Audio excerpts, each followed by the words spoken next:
விடாதீர்கள். நம்ம டெய்லியும் நம்மளுடைய நன்மைகளை நம்ம அதிகமாக விட்டுட்டு இருக்கோம். யோசிச்சு பாருங்க சகோதரர்களே, யோசிச்சு பாருங்க. நம்ம டெய்லியும் அதிகமான நன்மைகளை நம்ம விட்டுட்டு இருக்கோம்.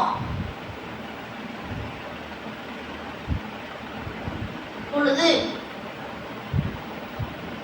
அல்லாஹ் விசாலமானவன், அல்லாஹ் எல்லாம் அறிந்தவன், அல்லாஹ் மேலதானே இருக்கான்.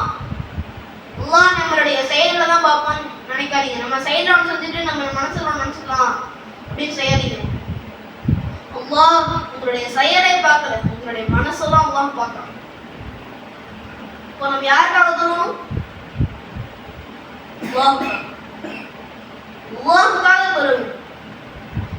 இன்ஷா அல்லாஹ் அல்லாஹ் நம்மளை ஒரு நாள் கூட விடாம 5 நேர வக்தையும் தொழுவதற்கு அல்லாஹ் தௌஃபீக் செய்வானாக.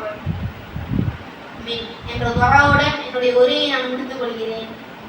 அஸ்ஸலாமு அலைக்கும் வரஹ்மத்துல்லாஹி வபரகாத்துஹு.